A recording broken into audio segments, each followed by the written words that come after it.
ಕುರುಕ್ಷೇತ್ರ ಯುದ್ಧದ ಕೊನೆಯಲ್ಲಿ ಗಾಂಧಾರಿಯ ಎಲ್ಲ 100 ಮಕ್ಕಳು ಕೌರವರು ಕೃಷ್ಣನ ಸಹಾಯ ಪಡೆದ ಅವರ ಸೋದರ ಸಂಬಂಧಿಗಳಾದ ಪಾಂಡವರಿಂದ ಕೊಲ್ಲಲ್ಪಟ್ಟರು. ಪಾಂಡವರು ತಮ್ಮ ಎಲ್ಲ ಮಕ್ಕಳನ್ನು ಕಳೆದುಕೊಂಡರು. ಗಾಂಧಾರಿಯು ಕೃಷ್ಣನಿಗೆ ಇಷ್ಟೆಲ್ಲ ವಿನಾಶ ಸಂಭವಿಸಲು ಅನುವು ಮಾಡಿಕೊಟ್ಟನು ಎಂದು ಅವನು, ಅವನ ನಗರ ಮತ್ತು ಅವನ ಎಲ್ಲ ಪ್ರಜೆಗಳು ನಾಶವಾಗಲಿ ಎಂದು ಅವಳು ಶಪಿಸಿದಳು. ಕೃಷ್ಣನು ಶಾಪವನ್ನು ಸ್ವೀಕರಿಸಿದನು.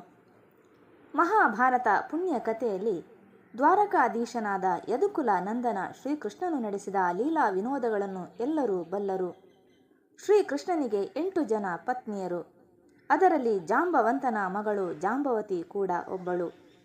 ಕೃಷ್ಣ ಮತ್ತು ಜಾಂಬವತಿಯ ಪುತ್ರನೇ ಸಾಂಬ. ಸಾಂಬ ನೋಡಲು ಶ್ರೀಕೃಷ್ಣನ ಹಾಗೆ ಕಾಣುತ್ತಿದ್ದ ಹಾಗೂ ಅಂತಹುದೇ ತುಂಟಾಟಗಳನ್ನು ಮಾಡುವುದರಲ್ಲಿ ಕೂಡ ಮುಂದು. ಒಮ್ಮೆ ಕೃಷ್ಣನ ಆ ಸ್ಥಾನಕ್ಕೆ ಮಹರ್ಷಿಗಳಾದ ವಿಶ್ವಾಮಿತ್ರ, ದುರ್ವಾಸ, ವಸಿಷ್ಠ ಮತ್ತು ನಾರದರು ಬಂದರು. ಆಗ ಸಾಂಬನು ಹೆಣ್ಣಿನಂಥ ವೇಷ ಬದಲಿಸಿ ಸ್ನೇಹಿತರೊಡನೆ ಅವರ ಮುಂದೆ ಬಂದ.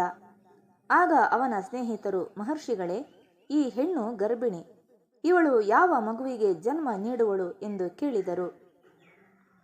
ಮಹರ್ಷಿಗಳಿಗೆ ಅದು ಹೆಣ್ಣಲ್ಲ, ಸಾಂಬ ಎಂಬುದು ತಿಳಿದಾಗ ಅವರು ಕ್ರೋಧಿತರಾಗಿ, ಈ ಹೆಣ್ಣು ಕಬ್ಬಿಣದ ಸಲಾಕೆಗೆ ಜನ್ಮ ನೀಡುವಳು, ಅದರಿಂದ ಯಾದವ ಕುಲ ನಾಶವಾಗುತ್ತದೆ ಎಂದು ಶಪಿಸಿ ಬಿಟ್ಟರು.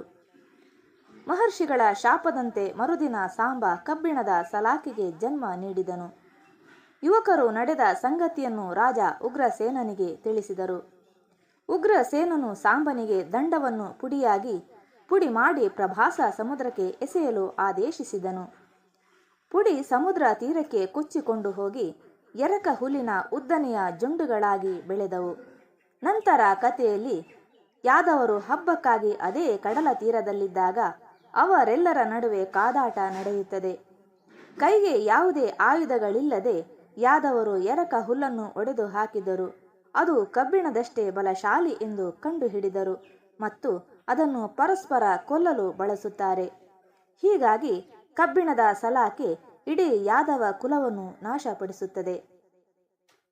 ಸಲಾಕೆಯ ಒಂದು ದೊಡ್ಡ ತುಂಡನ್ನು ಮೀನು ನುಂಗಿತು. ಅದೇ ಮೀನನ್ನು ಜಾರ ಎಂಬ ಬೇಟೆಗಾರ ಹಿಡಿದನು. ಅವನ ಹಿಂದಿನ ಜನ್ಮದಲ್ಲಿ ರಾಮಾಯಣದಲ್ಲಿ ವಾಲಿಯಾಗಿದ್ದನು. ಅವನು ತನ್ನ ಮೀನಿನಿಂದ ಕಬ್ಬಿಣದ ತುಂಡನ್ನು ಹೊರ ತೆಗೆದನು. ಅದು ಒಂದು ಬಿಂದು ಮತ್ತು ಬಾಣದ ತಲೆಯ ಆಕಾರವನ್ನು ಹೊಂದಿದ್ದನ್ನು ಗಮನಿಸಿ ಅದನ್ನು ಹರಿತಗೊಳಿಸಿ ತನ್ನ ಬಾಣಗಳ ತುದಿಗೆ ಅಂಟಿಸಿದನು. ಬೇಟೆಗಾರ ಜಾರನು ಕೃಷ್ಣನ ಭಾಗಶಃ ಗೋಚರಿಸುವ ಎಡ ಪಾದವನ್ನು ಜಿಂಕೆ ಎಂದು ತಪ್ಪಾಗಿ ಭಾವಿಸಿ ಬಾಣವನ್ನು ಹೊಡೆದನು. ಬಾಣವು ಕೃಷ್ಣನನ್ನು ಮಾರಣಾಂತಿಕವಾಗಿ ಗಾಯಗೊಳಿಸಿತು. ಇದರ ಪರಿಣಾಮವಾಗಿ ಕೃಷ್ಣನು ಭೂಮಿಯಿಂದ ನಿರ್ಗಮಿಸಿದನು. ಮಿತ್ರರೇ, ನಿಮಗೆ ಈ ಕತೆ ಇಷ್ಟವಾಯಿತು ಎಂದು ಭಾವಿಸುತ್ತೇನೆ. ಕತೆ ಇಷ್ಟವಾದರೆ ಕತೆಗೊಂದು ಲೈಕ್ ಕೊಡಿ, ಶೇರ್ ಮಾಡಿ, ಕಮೆಂಟ್ ಮಾಡಿ. ಹಾಗೆ ನೀವಿನ್ನೂ ನನ್ನ ಚಾನಲನ್ನು ಸಬ್ಸ್ಕ್ರೈಬ್ ಮಾಡದಿದ್ದರೆ ಸಬ್ಸ್ಕ್ರೈಬ್ ಮಾಡಿ. Thank you.